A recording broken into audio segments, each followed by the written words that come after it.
नमस्कार, आप देख रहे हैं हिमालनी टीवी यूट्यूब चैनल। मैं हूं कंचना झा। आज मैं बात करने जा रही हूं आए दिन जो ये नेताओं पर आम नागरिक द्वारा प्रहार किया जाता है उस विषय को लेकर के। उस विषय में जाऊं इससे पहले मैं छोटी सी कुछ बातें रखने जा रही हूँ। आज से बहुत साल पहले एक उपन्यास आई थी, एनिमल फार्म।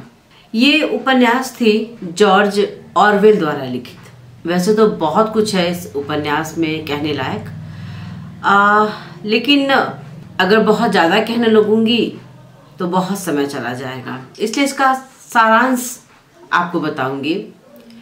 सारांश में अगर जाए तो यह पशुओं के द्वारा जो विद्रोह किया गया था उसे लेकर के लिखा गया था, जहां एक मालिक अपने पशुओं से काम तो बहुत करवाता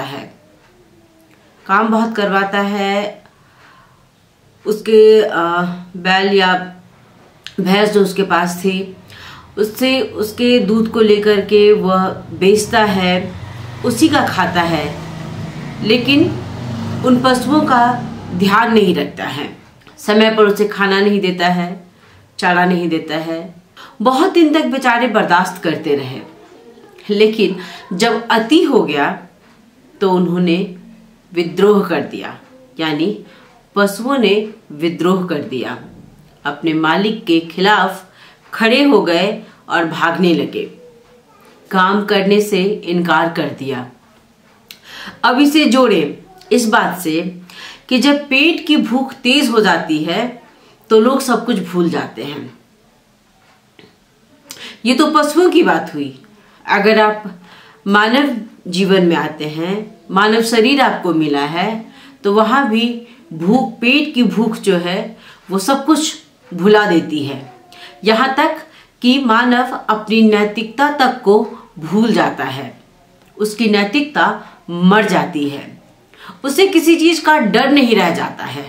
जब पेट की भूख सताती है लोग विद्रोह करने लगते हैं।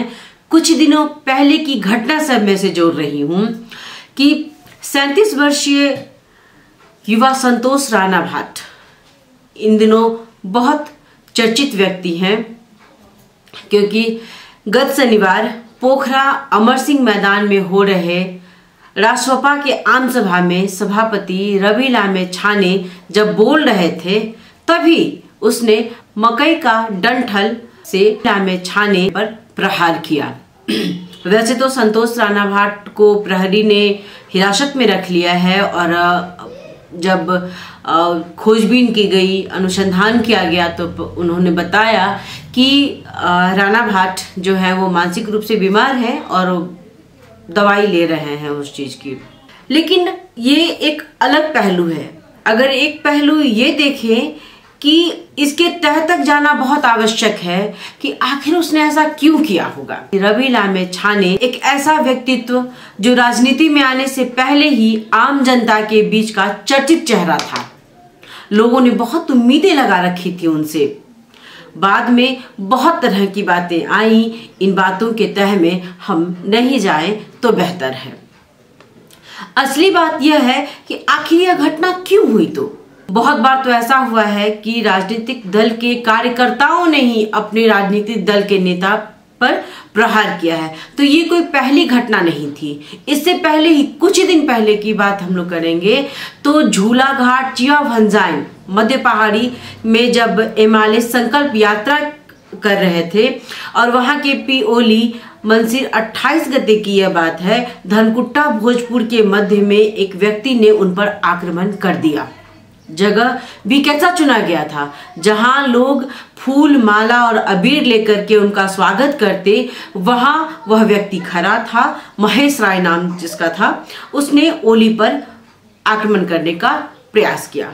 बाद में मीडिया में बहुत तरह की बातें आई कि ऐसा कुछ घटना नहीं हुआ था, लेकिन घटना में कहीं ना कहीं सच्चाई थी।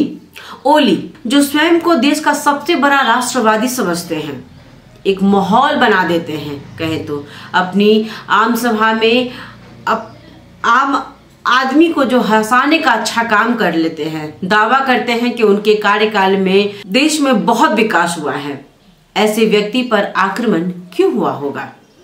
क्या पार्टी ने इस बात पर ध्यान दिया?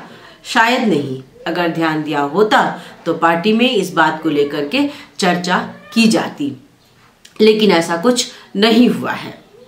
इस बात में प्रधानमंत्री प्रचंड को भी पीछे नहीं रखा जा सकता है। अध्यक्ष प्रचंड पर तो कई बार हमले हुए हैं। अगर आपको याद होगा, 2071 साल कार्तिक 10 गते काठमांडू के भ्रिकुटी मंडप में आयोजित एक चाय पान कार्यक्रम में उन पर बागलुंग के पदम कुंवर ने कार्यक्रम के दौरान ही उनके गाल में चाटा मार दिया था। इसी तरह 1976 का साल उनके ही कार्यक्रम के प्रमुख अतिथि रहे थे वो, जिस पर 22 वर्षीय रतन तिरवा ने उन पर जूता से प्रहार किया था। हम क्यों नहीं इसके तह में जाना चाह रहे हैं? क्यों इस तरह की घटना घटी है? अब आप झलनाथ खनाल को देखिए, उन पर भी 2067 साल माघ 7 गते तत्कालीन नेकपा एमाले के अध्यक्ष झलनाथ खनाल पर सुनसरी में उनके अपने ही कार्यकर्ता ने, जिनका नाम देवी प्रसाद रेग्मी था, झापड़ मार दिया। इसी तरह झक्कू सुवेदी को आप नहीं भूले होंगे।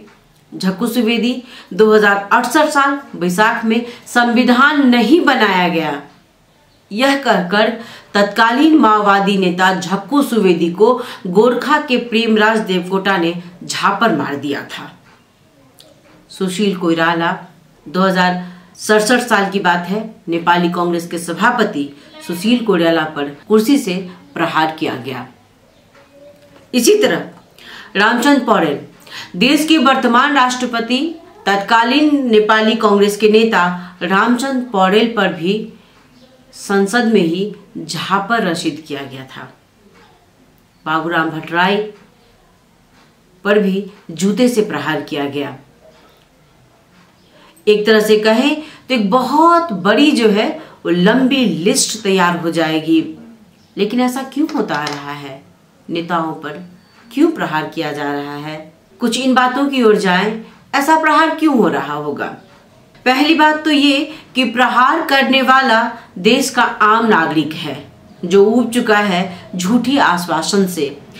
यह जो प्रहार हो रहा है ना, यह संकेत कर रहा है कि नेतृत्व के प्रति जनता में आक्रोश और वितृष्णा है। अब आम जनता राजनीतिक नेतृत्व द्वारा दिए जा रहे बार बार के धोखा, बेईमानी और छल कपट से तंग आ चुकी है। ये घटना दिखाती है कि आम जनता में जो है नेतृत्व के प्रति कितनी घृणा और कितना आक्रोश है। देश आर्थिक संकट से गुजर रहा है, देश से युवाओं का पलायन हो रहा है, शिक्षा का स्तर दिन पर दिन घटता जा रहा है। कोई अपने देश में रहना नहीं चाहता, चाहे वो शिक्षा को लेकर के बाहर जाए या फिर वह रोजगार की तलाश में विदेश जाए। सरकार के पास न तो कोई नीति है, ना ही कोई दीर्घकालीन सोच है।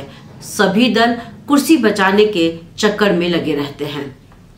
लेकिन अब जनता उनकी नहीं सुनती है।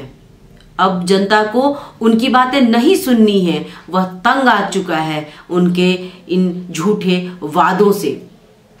अब वो जान चुकी है कि ये सभी अपनी अपनी रोटी सेकने में लगे हैं। जब कोई रास्ता नहीं दिख रहा है तो अब ये विद्रोह करने पर उतारू हैं। ये एक अलग वर्ग है जो ये प्रहार कर रहा है। ये बिल्कुल एक अलग वर्ग है। इसे राजनीति से, नेता से, झूठी राष्ट्रीयता से कोई मायने मतलब नहीं है। इसे वर्ग को एक रोजगार चाहिए, 2 वक्त की रोटी चाहिए। अगर 2 वक्त की रोटी मिल जाए, पेट भर जाए, चंद पैसों के लिए अपने परिवार ना छूटे, अपने परिवार को छूटने का डर ना हो, विदेश जाने का डर ना हो, आने वाले बच्चों को शिक्षा मिले, तो ये क्या गलत चाहती है। लेकिन नेता तो सिर्फ भाषण दे देते हैं और चले जाते हैं, 4 कस्में खाते हैं, चुनाव जीतते हैं और 5 साल तक अपना मुंह भी नहीं दिखाते हैं।